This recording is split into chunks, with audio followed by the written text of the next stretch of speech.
Welcome to the Suerte del Molino farm, Andalusia in Spain. Here we farm with water and with carbon and fruit.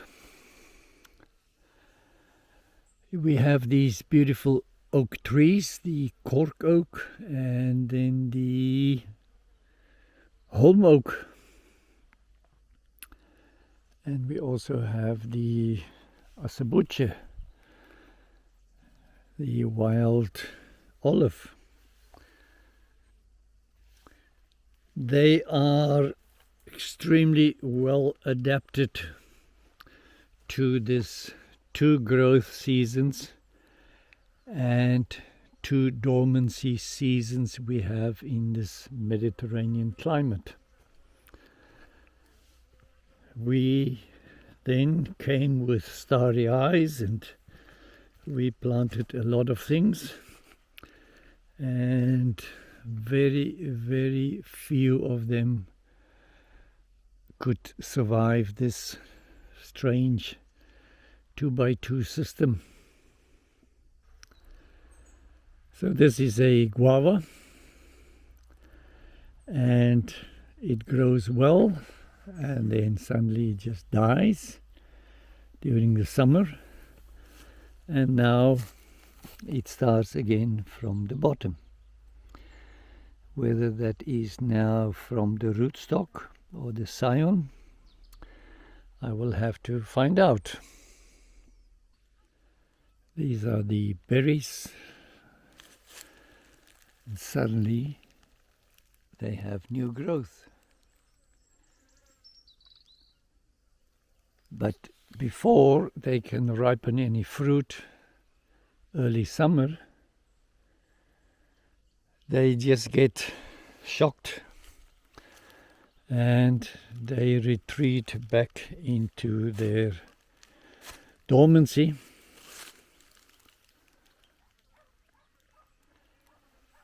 It's quite a problem for me because I never know when something is dead. In summertime, a lot of things look dead, and now in the second spring they start growing again. And then as soon as it's cold, they stop again. This one I really thought was dead, and now we have some leaves again. I mean, look at this one. And now we have some leaves. It's difficult for me to understand the pattern of what to plant and where to plant.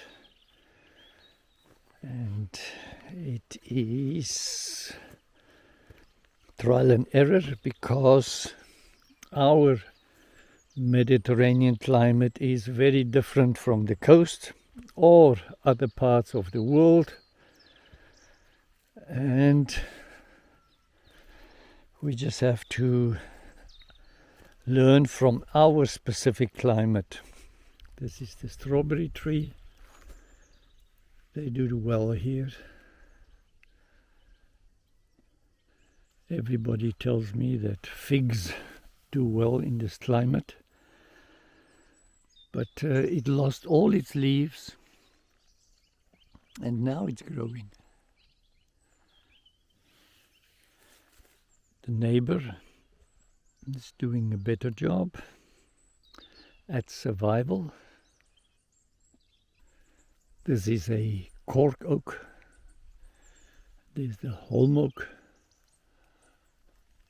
It's actually a young plant. 50, 60 years old. Not big. This is the acorns. It might be a problem to get acorns to sprout this year because the rain is already 7 weeks later than last year. And this is not a seed that likes to be dry. The moment humidity level inside the seed drops, it just dies.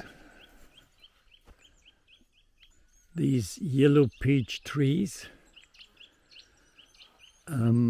they went through this hot, dry period because we irrigated them very well. And the plant itself looks like it can survive it. But then an apple and a pear and citrus and the persimmon and the pear, they don't like it. It looks quite scruffy. This citrus, now it starts to grow again.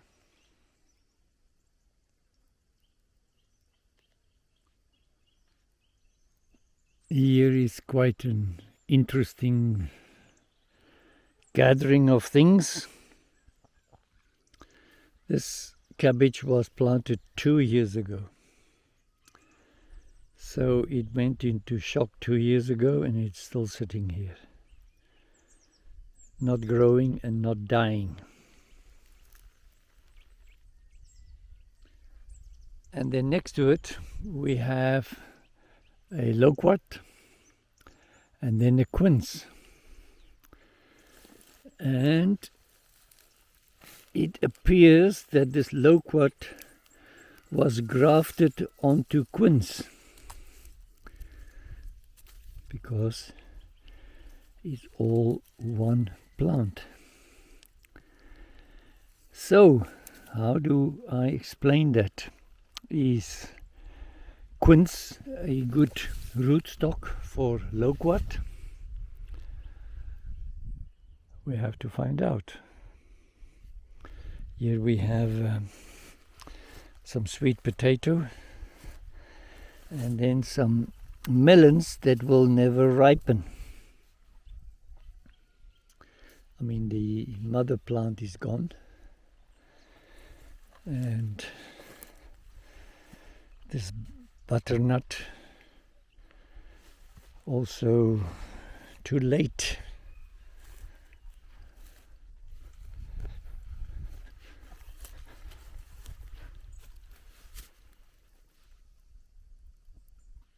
Vetiver doing extremely well.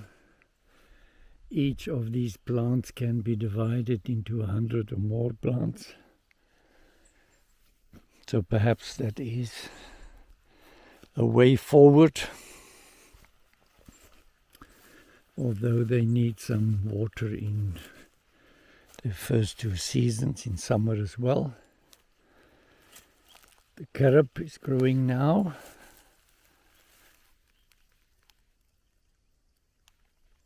It's another tree well adapted to these conditions.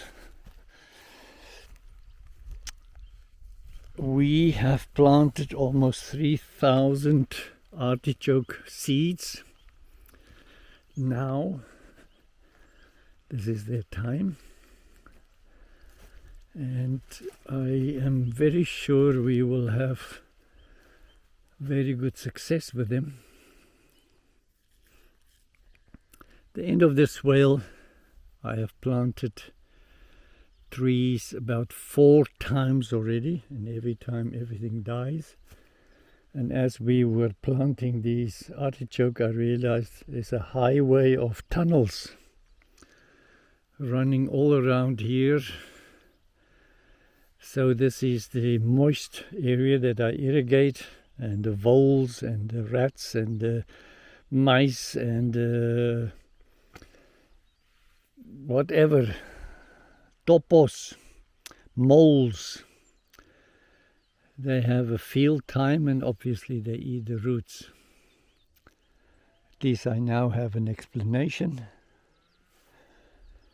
The rock rose is turning green in front of our eyes. So is the whole area.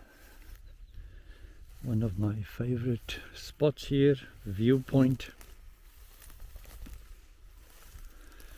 I want to have a cabin here.